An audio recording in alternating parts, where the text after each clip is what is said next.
past trees and the smell of the fresh cut grass and all other park-like things. Words like clean and hygienic pop into my mind. Makes me shudder. I shake them off. Stay open-minded now. It's your new life. You have to take it as it comes, alright? That's what I tell myself. A few buildings loom behind the leafy canopies. Too big and too many for just a school. Everything seems off. It's different from what I thought I knew about schools. It's an uncanny valley, even though I was told this is my new school. In the back of my head, it doesn't feel like one. I wonder if the feeling is real or caused by my expectations of a school for the disabled. Speaking of that, I don't see anyone else here. It's kinda eerie. Makes me wish there was somebody here so I could anchor myself to something tangible instead of having this feeling that I stepped into another dimension. The trees hum with the winds and the green hues flash all around me. Catches my attention. Makes me think about hospitals again. How they say that the operating rooms are painted green because green is a calmer color. So why am I feeling so anxious despite all this greenery? ... Only after I stand in front of the haughty main building, I surprise myself by realizing why the gate bothered me. It was the last chance I had to turn back, even if I had no life I could return to. But still, after entering, there's absolutely no way I could go back anymore. Feeling nervous, and with this realization set in my head, I open the front door. A tall man with bad posture notices me as I enter. We're the only people in the lobby, so it's only logical. You must be... Niki? Nakai. Oh, so you are! Excellent! I'm your homeroom teacher and science teacher. No, I'm your homeroom and science teacher. My name is Muto. You mean like Yugi Muto? I don't know. Welcome. Yashai. We exchange a handshake that is neither from nor sloppy, and he looks at his watch. Head nurse asked for you for a brief check-in, but there's no time for that now. Yeah, no time. Oh, should I go later? Yes, afternoon is probably fine. We should get going and introduce you to the last class. They're waiting already. Waiting for me. I don't really like being the center of attention, but I guess it's inevitable in a situation like this. Somehow not knowing what is waiting for me makes me feel very nervous. Thinking of this, I almost miss what the teacher is saying. Do you want to introduce yourself to the class? Why? Or yes, of course. Why? You know what? I'm just gonna be polite and say, yeah, of course, why not? Yeah, sure, I mean, isn't that the normal? Of course, but not everyone likes to be the center of attention. Of course, like me. I'm probably one of those people, but I guess I shouldn't be the one to give the first impression myself. Right, but it's no problem. Let's go then! My heart is pounding my chest and it keeps me thinking about my condition as I follow the teacher upstairs. The door down to the third floor corridor is marked as classroom for class 3-3. Muto opens the door and enters. Good morning, everyone. Sorry I'm late again. I hesitate for a split second at the door, freezing on the spot. Get a grip. This is a big step. I know that, but there isn't any point in worrying so much about it. At least, not this soon. I follow the teacher into the classroom and look around partially so I won't have to meet the curious gaze of my new classmates. Let's see who's there. There's someone. These two are probably from Suzumiya Haruhi. That one looks like I don't know, that person there. That one looks like Haruhi's gender blend, an artist. Person with no hand, I guess. Okay. It's pretty spacious. The ceiling is unusually high and there's a lot of space left over around in between the desks. An entire wall taken up by blackboards, and the high old-fashioned windows only make it seem larger. The students' desks are just standard wooden desks with a shelf underneath for books and wooden chairs with metal frames. Simple and efficient. I stop walking in front of the classroom and face the other students. They all look normal, like students in any other school, but then why would they be there? They probably like me and have something wrong with them, only it's just not immediately obvious. And I noticed that one of the girls seemed to be missing the thumb of her right hand. It's a little jarring. Yeah. Despite the natural tendency to listen, when someone's talking about you, I tune out the teacher's speech halfway through when he introduces me to the class. I notice a flash of dark hair and see that someone is looking at me. A girl with really long, straight hair that's pretty eye-catching. Then she sees me look back at her. That's Hanako. She covers her face with her hands as if it will make her invisible. There is one boy with a cane against the locker. It's the rear of the class. It's weird seeing someone so young with a cane. Another girl seems to be making some weird hand motions. Sign language? She peers at me over the rim of her glasses, then goes back to whatever she's doing. She's kinda cute. So is a cherry-looking girl. With pink hair sitting next to her. She's really hard to miss. I don't know how I didn't notice her at the moment I walked in. Please welcome our new classmate.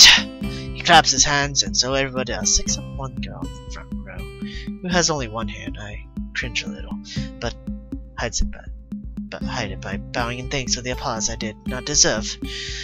A collective silence tells me that I should open my mouth now. So I'm Hisao Nakai.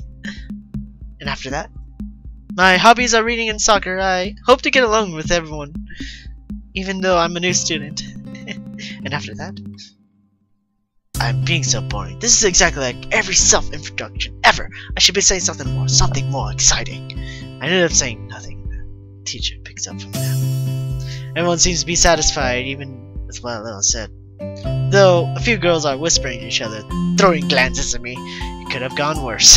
It could have gone worse. ... I listen to the teacher as he drones about, getting along with letting my gaze sweep across the classroom. No one seems to be listening to him intently. When he's done, they clap their hands again, which feels like a weird thing to do. The first row girls clap on this row, which with her one hand against her other wrist that ends in a bandage stump. It makes me feel a little bad.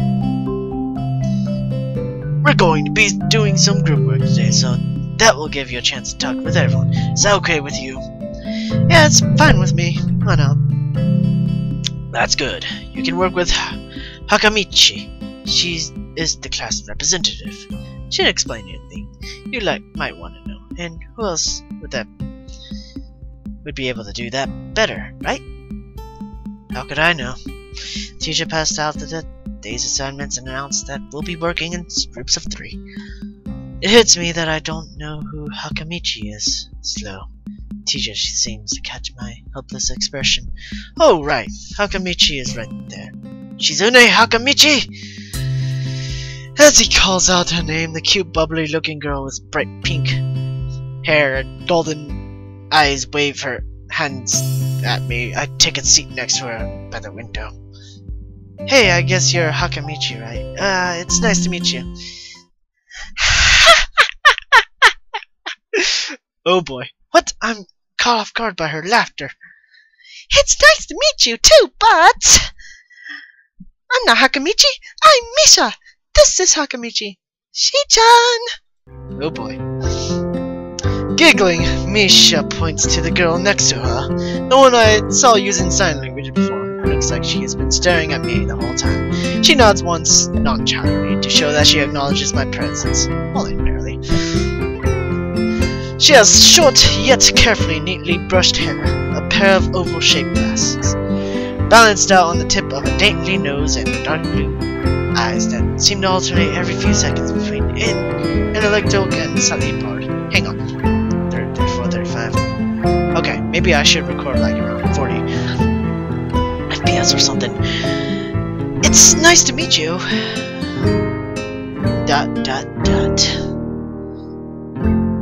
She immediately looks at Misha, who smiles and makes a few quick gestures with her hands. Hakamichi nods and makes a few gestures of her own. I start to wonder if the teacher was messing with me, saying things like, "You'll be able to talk to people who's better to explain things on your own." I can see you're a little confused, right? But I understand why would think I was C-chan. C-chan is deaf, so I'm the person who translates things back and forth for her. I'm like an entrepreneur. Yeah, interpreter. She says it's nice to meet you too. You're the new student, aren't you? Well, C-chan, of course, he is. If he wasn't, he wouldn't have been standing up there for no reason, right? Right? He seems like an interesting person, doesn't he? We knew there were going to be a new student, but we didn't know you would be the head today. So soon. He-chan, right? He-chan? Yep, it fits, doesn't it? Did I say it out loud? It's just some surprise. I've never liked that nickname. I don't really see how. It fits! You're just like I imagined!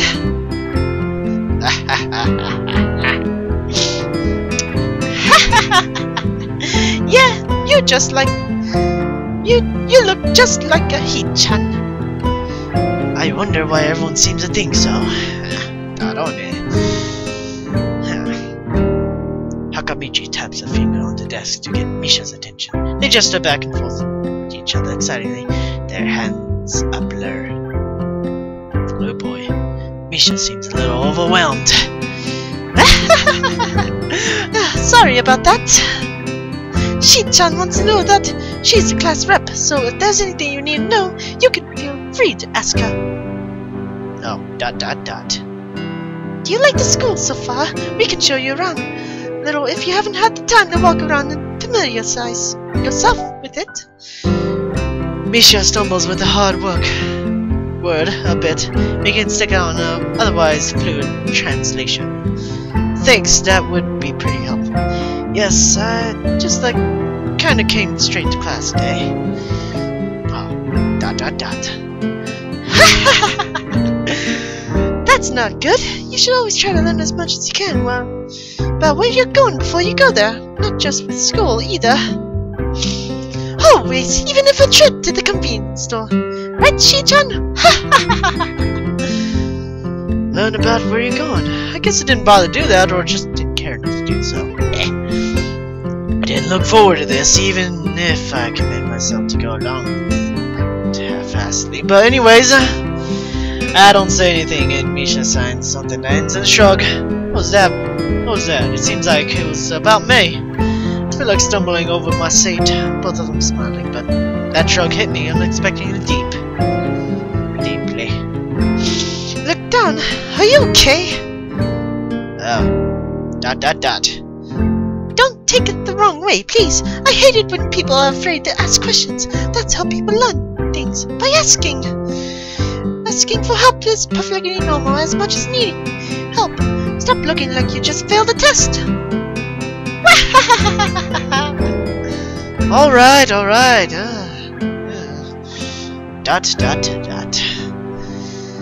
And another thing, you don't have to call Shi-chan something so formal like Hakamichi or class represent all the time. Just call her Shi-chan. Okay, maybe that's too casual. Maybe Shizune will be more appropriate. ... Yep, Shizune is fine. Okay, that would be a lot easier for me. I feel a lot more at ease. Both of them seem so friendly, so I feel like an idiot for being so apprehensive earlier, especially about his Shizune, who I assume would be all a business. Well, she still seems like that. Just less so, I guess. Oh, right! We haven't even talked to the assignment. We should start working now or Shi-chan will get mad. The assignment's also kind of long, so we should start now if we want to finish it before the end of class. That too! ... Shizune glares at the two of us impatiently. I don't need no sign language to understand that. Okay, I get the message.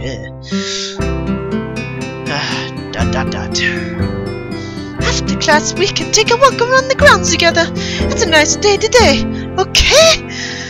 The assignment is actually pretty challenging to get through, combining aspects of being both difficult and unnecessarily long. Still, we finish in a few minutes earlier than anyone else's class. It's about a late start. She's in Misha. Really capable. They're quite different, though. The class rep is as calm and professional as she looks. While Misha is a lot more playful and girlish. Not to mention a little more easily distracted. To be honest, the two of them did most of the work. I feel guilty about it. The clock tower bell rings, signaling the end of the period. Time for lunch! Without knowing what else to do, I follow Misha, who's beckoning me to the hallway and down the stairs. We descend even below the lobby where I met Muto down to the bottom floor. Just like everything in the school, the cafeteria seems too spacious and oddly modern in contrast to the classic exterior. Its big windows open to the courtyard toward the main gate. It's the cafeteria! Enthusiastic statement of the obvious makes people around us stare. But Misha doesn't seem to care, so we proceed to the line.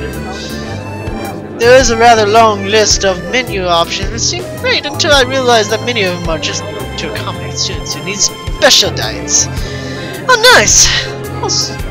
It also feels like I'm back at the hospital, eating portions measured with scientific precision to meet the needs of the patients. Pick something at random, follow Shizune to the table, sitting opposite of her. As I nibble indifferently at the food I'd rather not eat, Misha pokes me in the side to get my attention, points at Shizune. ...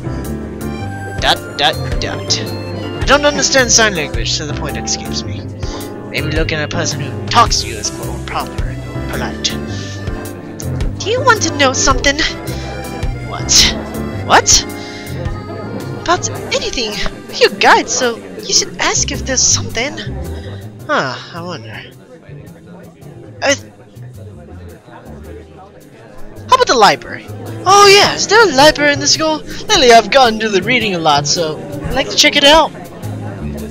Misha gives a kind of frown that makes it clear she doesn't consider it a healthy habit. And then picks up a smile again. There is! It's in the second floor. We can show it to you sometime. Thanks. I return my food while the girls talk between themselves. Misha and Shizune sign back and forth very animatedly, throwing sideways glances at me, but Misha refrains from translating. Maybe they're talking about the secret girl stuff or something. Girls. You know them. ... I quickly notice the conversation inside is not enough to fill in silence.